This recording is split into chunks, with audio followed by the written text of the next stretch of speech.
बेटे आज हम करेंगे अपना इक्विवेलेंस क्लासेस का कॉन्सेप्ट, राइट। तो इसकी डेफिनेशन क्या है हमारे पास? What is the definition of equivalence classes?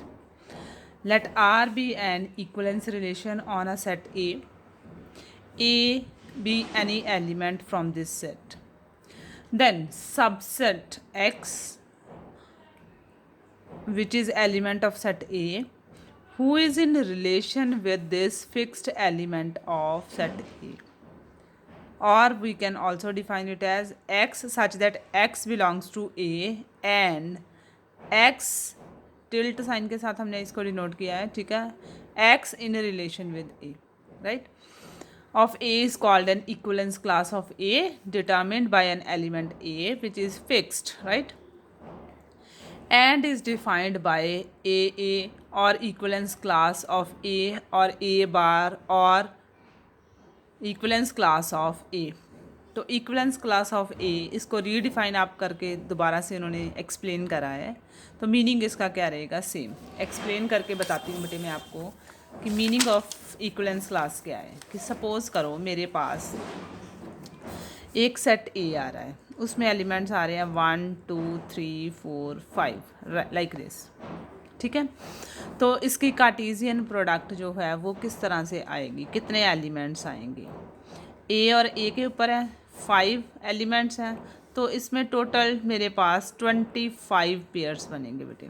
किस तरह से बनेंगे? Suppose 1 1 then 1 2 then 1 3 and so on like this. Total मेरे पास ऑर्डर्ड पेयर 25 बनेंगे। तो सपोज मैंने एक रिलेशन आर डिफाइन कर दिया। कैसे? वो सारे पेयर्स लेने हैं ऑर्डर्ड पेयर जिनका सम इवन नंबर आ रहा है, ठीक है। सपोज मैंने रिलेशन डिफाइन किया कि रिलेशन आर क्या आ रहा है, वो सारे पेयर्स आ रहे हैं जिनका सम जो है वो क्या आ रहा है, इवन आ रहा है। तो सपोज 1 + 1 2 आएगा, यस, तो ये पेयर हमारे पास आ जाएगा। सिमिलरली 2 + 2 वो भी क्या आ जाएगा, 4 आ जाएगा। 3 + 3 क्या आ जाएगा, 6 आ जाएगा। 4 + 4 क्या आ जाएगा, 8 आ जाएगा। 5 + 5 क्या आ जाएगा, 10 आ जाएगा। तो ऐसे बहुत सारे पेयर्स हमारे बन सकते हैं, और भी बन सकते हैं। कैसे बनेंगे? जैसे सपोज़ करो मेरा 1 और 3 का आएगा, वो भी इसी रिलेशन में आएगा। 1 और 4 नो, 1 एंड 5 यस, ठीक है। सिमिलरली 2 + 1 नो, 2 + 2 हमने ले लिया, 2 + 3 5, 2 + 4 6, 2 और 4। उसी तरह से इसका ओपोजिट भी हम ले लेंगे, ठीक है। जैसे मैंने 1 3 लिया है तो 3 1 भी साथ ही ले लेते हैं। 1 5 हमने लिया है तो 5 1 भी साथ ही आ जाएगा। सिमिलरली और कौन सा हमारा बचेगा? जितने भी हमारे इवन को सेटिस्फाई कर रहे हैं पेयर्स, वो सारे पेयर रिलेशन में हमने ले लेने हैं। अब बात किसकी हो रही है? इक्विवेलेंस क्लास की बात हो रही है। How to define equivalence class? Suppose मैंने चेक करना है कि whether one has equivalence class और नॉट। डेफिनेशन क्या थी इक्विवेलेंस क्लास की? इक्विवेलेंस क्लास ए हमने कैसे डिफाइन किया था? X such that x is an element of A, x is an element of A who is in relation with A, right.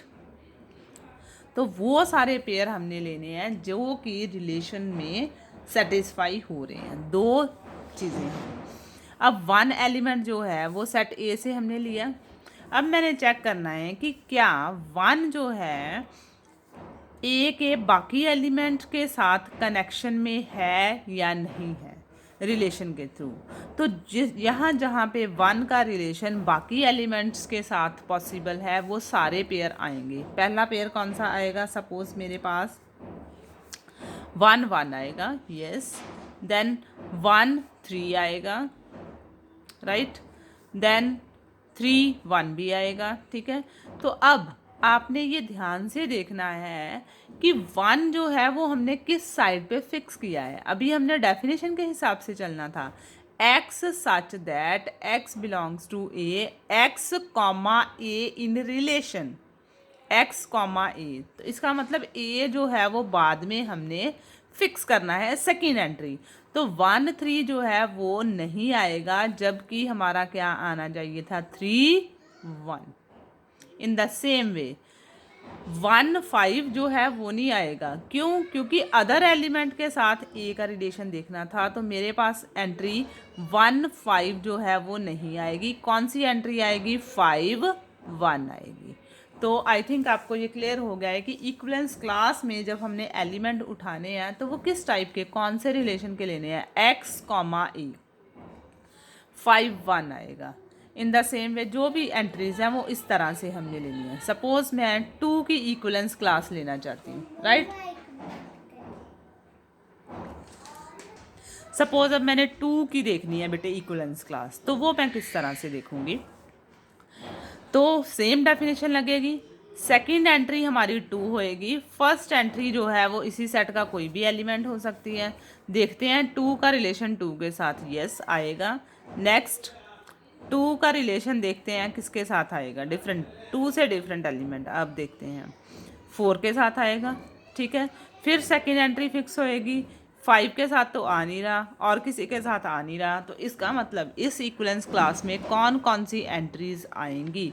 वो कौन सी एंट्रीज हो गई हमारी 2, सेकेंड एंट्री हमने देखनी है ए। x can be any entry from this set. 1 के साथ 1 2 लिखते तो ऑड आना था, तो इसलिए ये इस रिलेशन में से नहीं आ रहा है। इन द सेम वे 4 2 के लिए आंसर यस आ रहा है, ठीक है। तो किसी और के लिए अगर इवन आ रहा होता तो हमने वो एलिमेंट यहाँ पे लिखना था। तो इस तरह से इक्विवेलेंस क्लासेस डिफाइन होंगी। सिमिलरली हमने 3 के लिए चेक करनी है कि कौन सी एंट्री जो है सेकंड एंट्री फिक्स कर देनी है 3, ठीक है। तो चेक करेंगे कौन से पेयर हैं जो इस चीज़ को सेटिस्फाई कर रहे हैं, ठीक है। 3 + 1 4, 3 + 1 4 यस आ जाएगा। 3 + 2 5 no. 3 + 3 6 yes. 3 + 4 7 no. 3 + 5 8 yes. 3 fixed 5 here, ये भी क्या आ जाएगा। इस तरह से हमारे जो इक्विवेलेंस क्लासेस हैं वो क्या होंगी, डिफाइन। तो इसका मतलब जितने एलिमेंट सेट के हैं हर एलिमेंट के लिए हम क्या डिफाइन कर सकते हैं, इक्विवेलेंस क्लासेस डिफाइन कर सकते हैं, ठीक है। और उसके बाद कहता है कि अगर ये सारी इक्विवेलेंस क्लासेस मेरे पास बन जाती हैं, जो भी उनकी जो यूनियन आएगी वो क्या बनेगी, union of all these equivalence classes. Total मेरे पास 5 आएंगी ना इक्विवेलेंस क्लासेस, तो उनकी यूनियन क्या बनेगी, आप देख के बताओ मेरे को। सपोज ये 3 ही लिए मैं, इनकी यूनियन क्या बनेगी, सारे पेयर्स आने शुरू हो जाएंगे। तो सारे पेयर्स किसको बिलोंग करेंगे, Cartesian product A cross A को बिलोंग करेंगे, ठीक है। तो इसका मतलब ये होएगा इक्विवेलेंस क्लासेस की जो यूनियन आएगी वो किसको जनरेट करेगी, होल सेट A को जनरेट कर देगी, कार्टेशियन प्रोडक्ट को, ठीक है। इन द सेम वे अब सेकेंड डेफिनेशन उन्होंने हमें दी गई है बेटे। What is our second definition, it is about the family consisting of all equivalence classes A, B, C of A is called quotient set of A with respect to the equivalence relations R and it is denoted by A over R। मतलब quotient set A of R। इस तरह से भी हम इसको जितनी equivalence classes हैं उनका जो नया सेट बनेगा that is called a quotient set. Next theorem is very very important theorem and very simple theorem. क्या कहती है, आर हमें इक्विवेलेंस रिलेशन दिया गया है। Equivalence relation means it will satisfy 3 properties, reflexive, symmetric and transitive. अब कहता है कि मैंने 2 एलिमेंट सेट ए में से ले लिए, अब मैंने ये बताना है कि जो इनकी 2 इक्विवेलेंस क्लासेस बनेंगी ना इन एलिमेंट्स की, these classes will be disjoint और दे विल बी सेम, ठीक है। तो अब हम यही एग्जाम्पल से चेकआउट कर लेते हैं। अब देखो बेटे इक्विवेलेंस क्लास 2 की देखो, इक्विवेलेंस क्लास 3 की देखो, is there anything common between them, no. तो अब हमें एग्जाम्पल से ये क्लियर है कि अगर मेरे पास 2 एलिमेंट डिफरेंट दिए गए हैं तो जो उनकी इक्विवेलेंस क्लासेस होंगी उनके बीच में कुछ भी कॉमन नहीं आएगा, ठीक है। There intersection is always empty. और कहता कि अगर इन दोनों की इक्विवेलेंस क्लासेस सेम हैं, ठीक है, तो सारी की सारी एंट्रीज फिर सेम होनी चाहिए, राइट। तो वो तभी पॉसिबल होएगा if A is equals to B, otherwise नहीं पॉसिबल है, ठीक है। अगर एलिमेंट डिफरेंट है तो इनकी इक्विवेलेंस क्लासेस में कुछ भी कॉमन नहीं आएगा, राइट। तो इसको प्रूफ करके देखते हैं। सेकंड पार्ट उन्होंने फर्दर बोला है, हमें क्या सॉल्व करना है। Further we have to solve union of all the equivalence classes will generate the given set A। तो वो मैंने आपको पहले बता दिया है कि अगर हम इनकी यूनियन लेंगे तो होल सेट जो है वो क्या हो जाएगा, जनरेट हो जाएगा इक्विवेलेंस क्लासेस का। तो अब हमने ये प्रूफ करना था कि ईदर दिस प्रॉपर्टी होल्ड और दिस प्रॉपर्टी होल्ड। तो इसी को प्रूफ करके बताती हूँ मैं आपको, ठीक है।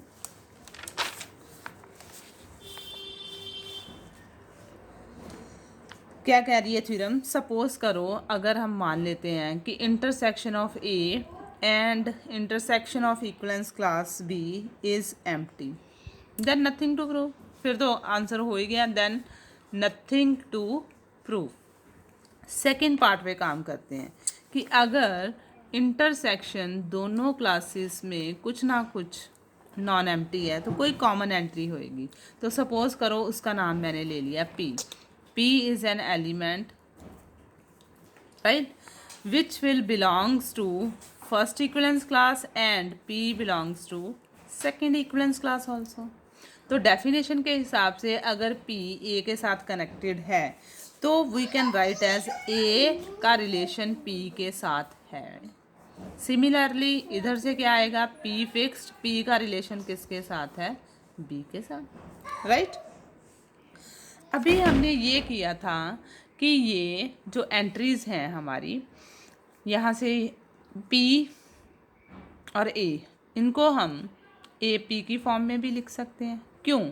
Because R is symmetric, otherwise नहीं लिख सकते थे। रिलेशन इज गिवन इक्वलेंस, तो सिमेट्रिक है, तो अगर P का A के साथ रिलेशन है डेफिनेटली A का रिलेशन P के साथ भी होएगा, ठीक है। एंड यहाँ से B और P इनको भी हम इंटरचेंज कर सकते हैं, P B लिखा जा सकता है। क्यों? क्योंकि R is an equivalence relation, so it will satisfy the property of symmetry। A in relation with P, P in relation with B। तो ट्रांजिटिविटी रूल के हिसाब से A और B का भी रिलेशन R के साथ आ जाएगा। क्यों? क्योंकि यहाँ पे हमने ट्रांजिटिविटी की प्रॉपर्टी को क्या कर लिया है, यूज़ कर लिया है, right. A in relation with B आ गया। तो इसका अब हमने क्या प्रूफ करना है, अब हमने ये प्रूफ करना है कि अगर इनके बीच में कॉमन एंट्री थी तो equivalence class A and B will have same pairs, right. Equality तभी पॉसिबल है अगर मैं कहूँ कि एक्स एलिमेंट था ए का, वो किस में कंटेन हो जाए, बी में। सेकेंडली मैं कहूँ कि एक्स एलिमेंट बी का था पर बी के सारे एलिमेंट कहाँ से आ जाएं, ए से, ठीक है। लूँगी मैं x को a में तो a चला जाए b में। अगर मैं एलिमेंट b का ले रही हूँ और वो चला जाए एलिमेंट a में, तभी मेरे एलिमेंट्स क्या हो जाएंगे, शेयर हो जाएंगे, सेम हो जाएंगे। तो automatically equivalence class of a is equals to equivalence class of b आ जाएगा, राइट। तो अब मैंने लेट कर लिया कि x जो था वो किसको बिलोंग कर रहा है, इक्विवेलेंस क्लास ऑफ a को। बाय डेफिनेशन ए फिक्स हो गया, ए का एक्स के साथ क्या आ रहा है बेटे, रिलेशन आ रहा है। अभी हमने ऊपर प्रूफ किया कि ए का रिलेशन किसके साथ था बेटे, बी के साथ। यहाँ से क्या आया, एक्स, ए का रिलेशन किसके साथ, आर के साथ। X a R, a b R, transitivity लग रही है, x a b, a common element आ रहा है तो ट्रांजिटिविटी के हिसाब से x in relation with b आ गया। तो इसका मतलब एक्स किसको बिलोंग कर गया, इक्विवेलेंस क्लास ऑफ बी को।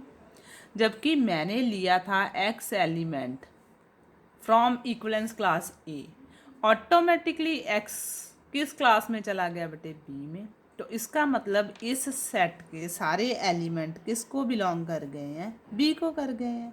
तो इसका मतलब क्या हो गया, सारे एलिमेंट जो ए के थे वो सारे एलिमेंट बी के पास भी हैं। अगर दोनों सेट्स के पास सेम एलिमेंट है तो इसका मतलब दोनों क्लासेस क्या होंगी, सेम होंगी, इक्वल होंगी। Is it fine? ठीक है, तो ये हमने किया था कि अगर इनमें कुछ भी कॉमन नहीं है फिर तो रिजल्ट ख़त्म हो जाता है, पर अगर इनमें कुछ कॉमन था तो फिर ए और बी के बीच में रिलेशन आ गया था आर के साथ, राइट। उसके बाद मैंने देखा कि अगर एक्स ए का एलिमेंट है तो ऑटोमेटिकली वो सारे एलिमेंट बी में भी चले गए हैं।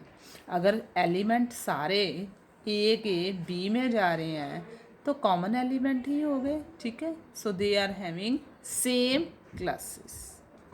पार्ट 1। सेकेंड पार्ट अब हमने ये प्रूव करना है बेटे कि क्या मेरे पास union of all the equivalence classes set a को जनरेट करेंगे, राइट। तो अब हमें ये दिया था कि आर क्या था बेटे, इक्वलेंस रिलेशन, तो ए का रिलेशन आर के साथ आएगा, क्यों, रिफ्लेक्सिव है। तो इसका मतलब ए जो है वो इक्वलेंस क्लास ए में तो होगा ही होगा। किसके लिए, सारे एलिमेंट्स के लिए ये रिजल्ट जो है वो पॉसिबल है, ठीक है। अब मेरे पास क्या आ गया कि ये जो एलिमेंट था, जितने सेट के एलिमेंट्स हैं वो सारे किस में चले गए, इक्वलेंस क्लास के सेट में चले गए। अब फॉर ऑल लिख रहे थे हम लोग, ठीक है, तो यूनियन ले लो इन सारे सेट्स की, union of all the elements of singleton sets, union of all the element of singleton sets definitely contained in union of all the equivalence classes. A is element of set A, right. अब यहाँ से क्या आ गया, ये सारे element किसके हैं बेटे, ए के। ए के आ गया subset of the universal set, obviously equivalence classes का सेट है ये हमारे पास, ठीक है। तो बट हमें पता है कि जितनी इक्वलेंस क्लासेस हैं कहाँ से आती हैं बेटे, गिवन सेट में से आती है, ठीक है।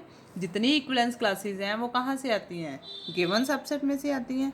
हर एक एलिमेंट के लिए ये रिजल्ट ट्रू है। तो इसका मतलब union of all the equivalence classes किसका सबसेट है, ए का सबसेट है। यहाँ से मैंने बोला a is subset of union of all the equivalence classes. यहाँ पे मैंने प्रूव कर दिया कि union of all equivalence classes is coming from set a. अगर हम इन दोनों को कंबाइन कर दे तो इसका मतलब क्या हो गया, a is nothing but it is union, किसकी यूनियन आ रही है, set of all the equivalence classes of set a. यही हम प्रूफ करना चाहते थे, वो हमने प्रूफ कर दिया बेटे, ठीक है। Next is important definition regarding partition. Partition का मतलब क्या है बेटे, ब्रेक करना है अब सेट को हमने, ठीक है। तो ब्रेक का मतलब है सबसेट बन गया, कुछ चीज़ पार्ट्स में डिवाइड हो जाएगी ना, जैसे एक सेट दिया गया है उसका पार्टीशन क्या आएगी, सबसेट आ जाएगी। Collection a alpha of subsets of a is set to form a partition of a. कब बनेगी पार्टीशन, कंडीशन लगा दिया उन्होंने कि पार्टीशन जो है वो कब पॉसिबल है। पहली कंडीशन, ए जो है वो किससे जनरेट होएगा, यूनियन ऑफ ऑल सबसेट्स, और जी जितने भी सबसेट आपने लिए हैं these should be pair wise disjoint subsets. Pair wise disjoint मतलब किन्हीं भी दो सबसेट्स के बीच में कोई एंट्री कॉमन नहीं आएगी। एग्जाम्पल के थ्रू उन्होंने बता दिया कि सेट ए है, से 1 2 3, A1 में मैंने एक ही एलिमेंट लिया 1, A2 में लिया मैंने 2 और 3, पार्टीशन बन गए। इन दोनों की यूनियन क्या बन जाएगी, होल सेट ए। इन दोनों की इंटरसेक्शन में कुछ भी कॉमन नहीं है तो intersection will be empty. So this is partition of the given set A. The distinct equivalence classes of an equivalence relation on a set A will form a partition of the set. For any partition of A, there is an equivalence relation on A whose equivalence classes are the sets. किसमें, partition में ही होंगे, ठीक है। तो ये इन्होंने redefine करके वही चीज़ एक्सप्लेन की है एग्जाम्पल्स के थ्रू। उन्होंने बहुत सारी चीज़ें एक्सप्लेन की हैं, वो आप रीड करके देखना। अगर कुछ नहीं पता चलेगा then you can tell me, ठीक है। सिंपल एग्जांपल्स हैं।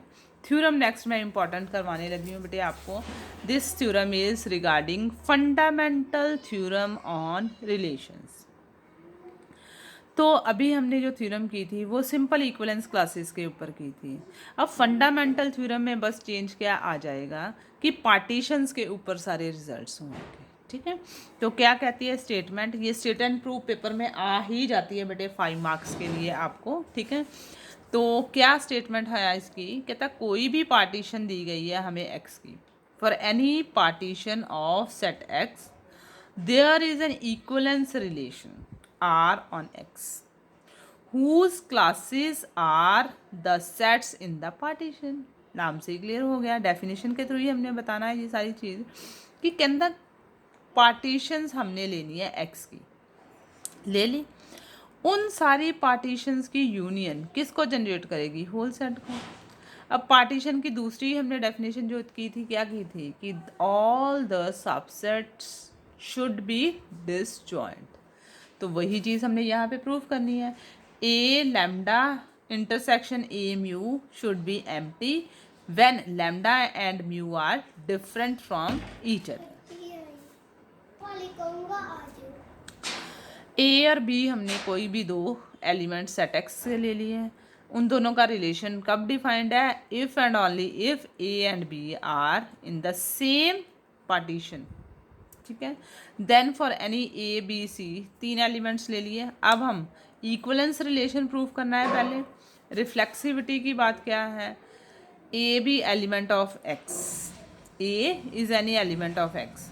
तो पहली प्रॉपर्टी हमें क्या कहती है बेटे, ए किसको बिलोंग करेगा, यूनियन के किसी सेट में से ही होएगा, इन्हीं पार्टीशंस में से ही होएगा।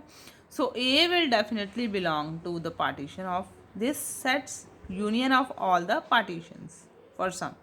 तो इसका मतलब ए का रिलेशन ए के साथ तो डेफिनेटली आएगा ही आएगा। सिमिट्री भी सेम वे से प्रूफ हो जाएगी। अभी हम क्या कह रहे हैं, a is in relation with b, a and b belong to a alpha for same alpha belongings to whole lambda. B का भी ए के साथ रिलेशन आएगा क्योंकि वो तो सेम क्लास में ही बिलोंग कर रहा है। So b is in relation with a. Transitivity भी सिमिलरली हमारी क्या हो जाएगी, प्रूफ। तीनों प्रॉपर्टीज होगी, reflexive, symmetric as well as transitivity, ठीक है। तो इसका मतलब ये हो गया कि मेरे पास आर जो है वो कौन सा रिलेशन बन गया, इक्वलेंस रिलेशन बन गया। यही प्रूव करना था part 1। Hence R is an equivalence relation on the set X. अब मैंने ये प्रूफ करना है कि जब इक्वलेंस क्लासेस आएंगी वो भी किसको बिलोंग करनी चाहिए, सेम पार्टीशन को। तो डेफिनेशन हमें पता है इक्वलेंस क्लास की क्या है, let b be any element from the set x then b should be in relation with a, ठीक है। तो इसको रीडिफाइन उन्होंने यहाँ पे कर दिया है, B is element of X, B and A are in the same partition class A lambda for some lambda belongs to lambda. तो ये किसकी क्लास बन गई बेटे, ए लैम्डा की डेफिनेशन। तो इसका मतलब सारी क्लासेस जो हैं वो किसको बिलोंग कर रही हैं, पार्टीशन को बिलोंग कर रही हैं, ठीक है। तो each equivalence class should be in partition class also. Conversely अब मैंने ये लेना है कि जितनी भी इक्वलेंस आपने लिए हैं पार्टीशंस, ठीक है, अब वो किस में जानी चाहिए, क्लास में जानी चाहिए। पहले मैंने क्या प्रूफ किया था कि हर क्लास किस में जा रही है, पार्टीशन में। अब हम कॉन्वर्स पार्ट पे जाएंगे कि हर जो पार्टीशन है वो किसको बिलोंग करेगी, to some equivalence relation of X. अब हमें नॉन एम्प्टी सेट लेना पड़ेगा क्योंकि अदरवाइज तो ये डिफाइन नहीं हो पाएगा, एलिमेंट ही नहीं है तो प्रूफ कैसे होगा। तो therefore the set A lambda should be non empty. तो उसमें कोई ना कोई एंट्री लेंगे, उस एलिमेंट का नाम हमने ले लिया सपोज ए। तो ए लैम्डा किसको बिलोंग करना चाहिए, अब किसके इक्वलेंट आना चाहिए, इक्वलेंस क्लास ऑफ ए। तो इक्वालिटी के लिए हम क्या प्रूफ करते हैं कि इसके एलिमेंट लेंगे वो इस सेट में बिलोंग करेंगे और इसमें एलिमेंट्स जब हम लेंगे वो लेफ्ट साइड में बिलोंग करने चाहिए। तो पहले हमने ले लिया कि सपोज बी जो एलिमेंट आ रहा है हमारा वो किस में से आ रहा है, ए लैम्डा में से। अगर बी बिलोंग कर रहा है ए लैम्डा को तो डेफिनेशन के हिसाब से क्या बनेगा, B is in relation with some element A and hence B किसको बिलोंग कर जाएगा, इक्विवेलेंस क्लास ऑफ ए को। अब इक्विवेलेंस क्लासेस जो हैं वो किस तरह से हम डिनोट कर रहे हैं, ए लैम्डा के साथ। बी किसको बिलोंग कर गया, ए लैम्डा को, एंड बी किसको बिलोंग कर गया फिर इक्विवेलेंस क्लास ऑफ ए को। तो इसका मतलब जितनी एंट्रीज ए लैम्डा की थी ऑटोमेटिकली ए में जा रही हैं। तो ए लैम्डा जो हो गया वो subset of equivalence class of a हो गया। अब हम रिवर्स चलेंगे, लेट कर लेंगे कि अगर x बिलोंग कर रहा है इक्विवेलेंस क्लास ए को तो इसका मीनिंग क्या है बेटे, a is in relation with x, meaning is simple, and hence A belongs to same A alpha, relation में है तो इसी तरह से ये इसको बिलोंग करेगी। ए एलिमेंट था ए लैम्डा का भी, राइट, और ए जो एलिमेंट है किसके साथ रिलेशन में था, एक्स के साथ, दोनों का रिलेशन आ रहा था हमारा। तो इसका मतलब x जो है वो भी ये लैम्डा को क्या करेगा, बिलोंग करेगा। तो x किसका एलिमेंट था, इक्विवेलेंस क्लास ऑफ ए का, x किस में चला गया है, ए लैम्डा में भी। तो इसका मतलब क्या हो गया, इक्विवेलेंस क्लास ऑफ ए सारी एंट्रीज ऑटोमेटिकली किस में जा रही हैं, ए लैम्डा में। तो both are sharing the elements, therefore a lambda is equals to equivalence class of a. तो यही हमने प्रूव करना था कि a lambda is the set of all equivalence classes under the relation R, right. तो अब नेक्स्ट हमारे पास examples हैं बेटे। एग्जाम्पल्स हमारी कोई डिफ़िकल्ट नहीं है, सिंपल एग्जाम्पल्स हैं, वो आपको पढ़ने से क्लियर हो जाएंगी। जो नहीं क्लियर होएंगी वो आप मेरे साथ डिस्कस कर सकते हैं, सिंपल एग्जाम्पल्स हैं। तो कल हम अपना नेक्स्ट टॉपिक जो है वो शुरू करेंगे, मैट्रिक्स ऑफ अ रिलेशन। तो तब तक आप अपनी ये एग्जाम्पल्स जो थी उनको करके देखो, जो प्रॉब्लम्स आएंगी वो फिर हम कल डिस्कस करेंगे। Thank you so much.